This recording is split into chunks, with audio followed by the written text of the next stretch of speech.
አህለን ወሰህለን እንኳን ደህና መጣችሁ። በዛሬው ትምህርት 3 ጥያቄዎች ብቻ ናቸው ያሉት።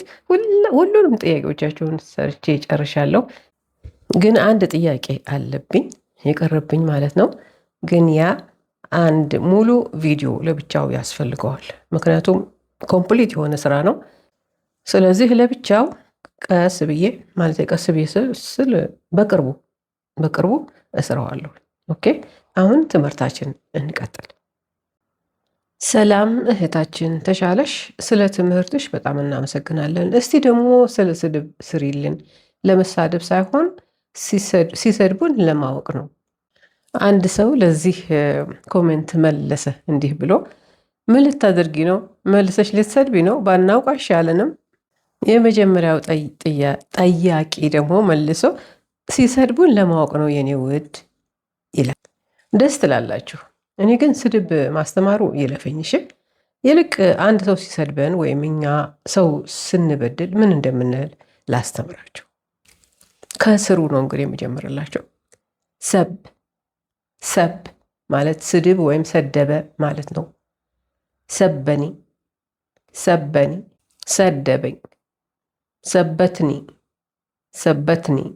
ሰደበችኝ። ሰቡኒ፣ ሰደቡኝ። ላትሱቢኒ፣ አትስደቢኝ። ላትሱበኒ፣ አትስደበኝ። ሌሽ ትሱበኒ፣ ለምን ትሰድበኛለህ? ሴት ስትሆን ደግሞ ሌሽ ትሱቢኒ እንላለን። ሌሽ ለምን፣ ትሱበኒ ትሰድበኛለህ፣ ትሱቢኒ ትሰድብኛለሽ። ለው ሰማሕት እትከለም باحترام። ለው ሰማሕት እትከለም باحترام፣ እባክህ በአክብሮት ተናገር ማለት ነው። ለው ሰማሕት እባክህ። ሴት ከሆነች ለው ሰማሕቲ እንላታለን። እትከለም ተናገር። ሴት ከሆነች እትከለሚ ነው የምንለው። باحترام ማለት በአክብሮት ማለት ነው። احترام አክብሮት ነው። ሙሕተረም ማለት የተከበረ ሰው ማለት ነው። የተከበረ ሰው ሙሕተረም ይባላል። ሴት ስትሆን ደግሞ ሙሕተረማ ትባላለች። ኸሊና ነትከለም باحترام፣ በአክብሮት እንነጋገር እንደማለት ነው። ወይም በአክብሮት እንናገር እንደማለት። ኸሊና ነትከለም እንናገር باحترام በአክብሮት። ወይንም هالأسلوب ما يعجبني እንዲህ አይነቱ አባባል፣ እንዲህ አይነቱ ሁኔታ፣ እንዲህ አይነቱ አነጋገር አያምረኝም ወይም ደስ አይለኝም ማለት ነው። هالأسلوب ማለት ይህ አባባል፣ ይህ አነጋገር፣ ይህ ሁኔታ ማለት ሊሆን ይችላል። ما يعجبني ደስ አይለኝም ወይም አያምረኝም። الكلام هذا عيب ይህ አነጋገር ነውር ነው ማለት ነው። አልከላም አነጋገር፣ ሃዛ ይሄ፣ ዓይብ ነውር። ወይንም አና ማ በርድ ዓሌክ ማለትም እንችላለን። አና ማ በርድ ዓሌክ እኔ አልመልስልህም ማለት ነው። አና እኔ፣ ማ በርድ ዓሌክ አልመልስልህም። ሴት ስትሆን አና ማ በርድ ዓሌኪ እንላታለን። አና ማ ባርድ ዓሌኪ እኔ አልመልስልሽም። አና እኔ፣ ማ ባርድ ዓሌኪ አልመልስልሽም። ወይንም በአጭሩ በቀላሉ ትተናቸው መሄድ እንችላለን። ይህንን ስናደርግ እንደተናደድን ያውቃሉ። ያ ደግሞ በጣም አስፈላጊ ነገር ነው። ሳንሳደብ፣ ሳንጮህ፣ ለማስረዳት ሳንሞክር ስሜታችንን ካሳወቀን በቃ ግባችንን መታን ማለት ነው። አንዳንዴ ዝምታ ከባድና ጠንካራ መልስ ነው። ሰዎች ሲሰድቡን ማድረግ የሌለብን ነገሮች አሉ። እነዛ ነገሮች መልሰን መሳደብ ወይም መጮህ ወይም ለማስረዳት መሞከር በጭራሽ አናድርገው። ብናደርገው ንዴታችን አይበርድልንም፣ ጉዳያችንንም አይጨርስልንም። እንዳው ባዶ የሆነ ስሜት ነው። ንዴታችን ሲበርድልን ረጋ ብለን የምናደርገውና ተናደን የምንናገረው ነገር እኮ በጣም የተለያዩ ነገሮች ናቸው። እንዳውም እኔ ነኝ እንዲህ ያልኩት እስከ ማለት ድረስ ያደርሰናል። ከዛ ደግሞ አይ እንደው ምን ነው ዝም ባልኩ፣ ምን ነው አፌን በያዝኩ ኑሮ ብለንም እንጸጸታለን። ምክንያቱም የተናገርነው ነገር ምን ያህል እንደሚጎዳንና ሌሎችንም እንደሚጎዳ የምናውቀው ካደረግነው በኋላ ነው። ካደረግነው በኋላ ደግሞ ካልነው በኋላ መልሰን እንግዲህ ውስጣችንን አንጨምረው። በቃ እሱ ንፋስ ሆኗል። እኔ የምለው ስድብ የሚባለው ነገር አስፈላጊ ነገር ነው እንዴ? አንድ ሰው እኮ ቃላቶችን እየመረጠ ዝግ ብሎ ሲያስረዳን ውስጣችን ነው የሚገባው። ወቀሳ እንኳን ቢሆን ከቅንነት መንፈስ የፈለቀ ሲሆን ጣዕሙ ሌላ ነው። እስኪ አሁን ደግሞ አንድ ሰው ካስቀየምን፣ እኛ ማለት ነው እኛ ካስቀየምን ሰዎችን እንዴት አድርገን ይቅርታ እንደምንጠይቅ ላሳያችሁ።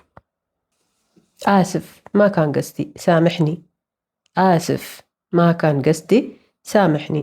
ይቅርታ አውቄ አይደለም ይቅር በለኝ ማለት ነው።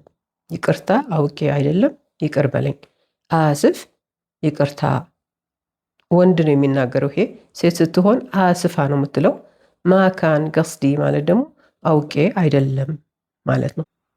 ወይንም ገለጥ ፊ ሐቅክ አስፍ ማለትም እንችላለን። ገለጥ ፊ ሐቅክ አስፍ፣ በድዬሃለሁ ይቅርታ። ገለጥ ማለት አጠፋሁ ማለት ነው። ፊ ሐቅክ በአንተ ላይ። ሴት ከሆነች ፊ ሐቂክ ነው የምንላት። አስፍ ማለት ይቅርታ ማለት ነው። ሴት ከሆነች አስፋ ትላለች። ወይንም አና ገልጣን ሳምሕኒ ማለትም እንችላለን። አና ገልጣን ሳምሕኒ፣ አጥፍቻለሁ ይቅር በለኝ ማለት ነው። ይሄ ደግሞ አና እኔ፣ ገልጣን ያጠፋ ሰው ገልጣን ይባላል። ይሄ ወንድ ነው። ሴት ስትሆን ደግሞ ገልጣና ትባላለች። ሳምሕኒ ማለት ይቅር በለኝ። ሴት ከሆነች ይቅርታ የምንጠይቃት ሳምሒኒ ነው የምንላት። ሳምሒኒ። ወይንም ጀራሕት ሽዑረክ ሳምሕኒ እንላለን። ጀራሕት ሽዑረክ ሳምሕኒ፣ ስሜትህን ጎዳሁ ይቅር በለኝ ማለት ነው። ጀራሕት ማለት አቆሰልኩ ማለት ነው። ግን በዚህ አይነቱ አባባል ጎዳሁ ማለት ነው። ሽዑረክ ስሜትህ። ሴት ከሆነች ሽዑሪክ ነው የምንላት። ሳምሕኒ ይቅር በለኝ። ሴት ከሆነች ሳምሒኒ እንላታለን። ይኸው እንግዲህ ስድብ ከምትማሩ ይሄ ይሻላችኋል ብዬ ነው። እሺ፣ በዛ ላይ ደግሞ ሲሰድቡን ለማወቅ ስድብ አንማር። አንዳንዴ እኮ አለማወቅ ጸጋ ነው። ስድብ በጣም ነው የሚያመው። ያላወቅነው ነገር ግን ሊያመን አይችልም። በቃ ካጠፋን ይቅርታ እንጠይቅ። ይቅርታ መጠየቅ ዝቅ አያደርገንም፣ ክብር ይሰጠናል። እንዲያውም ውስጣችን ሰላም ይሰማዋል። እኛ ጋር መስታወት ምራያ ነው የሚሉት እና የዛን ማጽጃ ነው የጠየኩሽ ይላል ይሄ ጥያቄ። ምራያ መስታወት ነው፣ ትክክል። ምራያም ደግሞ የተሰራው ከመስታወት ስለሆነ እሱንም የምናጸዳው መስታወት ለማጽዳት በምንጠቀመው ሳሙና ነው። ምክንያቱም ያው ሁለቱም አንድ ናቸው። ይሄኛው ፊታችንን ወይም ሰውነታችንን ልናይበት ተደርጎ የተሰራ ነው። ያኛው ደግሞ ለበሮች ለመስኮቶች የተሰራ ነው። ግን ስናጸዳ በአንድ አይነት ነው የምናጸዳቸው፣ ልዩነት የላቸውም። እህቴ እግዚአብሔር እድሜና ጤና ይስጥሽ፣ ትምህርትሽን እከታተለዋለሁ፣ ግን ስለማያወሩኝ ይጠፋብኛል። ለዚህ ምን መላለሽ? ካየሽው መልሽልኝ። አመሰግናለሁ። ይህንን ለመመለስ አቶ ጉግልን አማከርኳቸው መጀመሪያ እና አቶ ጉግል ይላሉ የተማራችሁትን ነገሮች ደብተር ላይ ጻፉ፣ በየቀኑ ለ5 ደቂቃ ያህል ድምፅ አውጥታችሁ ተናገሩ በሉት። ወደ ውጭ እያወጣችሁ በሉት። ያኔ የጻፋችሁትን ነገር በልባችሁ አይደለም አውጥታችሁ ተናገሩ። ከራሳችሁ ጋራ እንደምትነጋገሩ አይነት አድርጋችሁ አውሩ። የምታውቋቸውን ቃላቶች ተናገሩ። ለምሳሌ አና ጋዕዳ አጥቡኽ የሚለውን ቃል የምናውቅ ከሆነ እየደጋገምን ያንኑ ቃል ማለት ይሄ ምግብ እየሰራሁ ነው ማለት ነው። መፍቱሕ የሚለውን ቃል የምናውቅ ከሆነ ክፍት ነው ማለት ነው። መፍቱሕ መፍቱሕ እያለን መደጋገም። ሙሰከር ማለት ዝግ ነው ማለት ነው። ያንንም እየደጋገምን ማለት። በዚህ አይነት ውስጣችን እየተቀረጸ ይሄዳል። የምናውቃቸውን ቃላቶችና አረፍተ ነገሮች ለማስታወስ መሞከር፣ መጣር። ትክክል መስሎ ካልታየን ደብተራችን ላይ ከጻፍነው ጋር ማነጻጸር። አዎ ደብተር ሊኖረን ይገባል። የምንሰማቸውን ቃላቶች የምንሰማቸውን አረፍተ ነገሮች በጠቅላላ ደብተሩ ላይ ማስፈር አለብን፣ ተመልሰን እንድናነባቸው።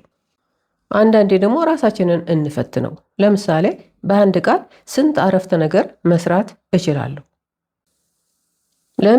ለምሳሌ ማለት ነው ራህ የሚለውን ቃል አውቃለሁኝ እኔ።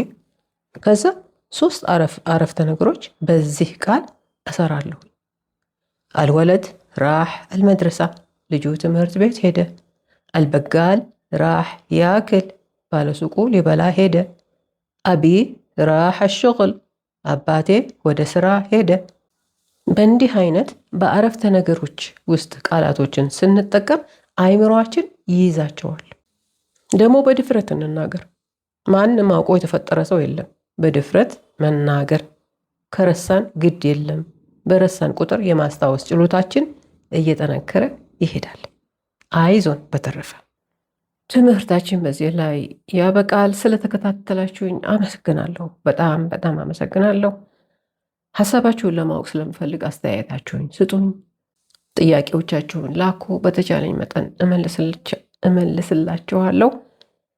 በተረፈ ደህና ሁኑ። ከመሄዳችሁ በፊት ሰብስክራይብ፣ ላይክ፣ ሼር አድርጉ። ማዕሰላማ። ደህና ሁኑ። እወዳችኋለሁ።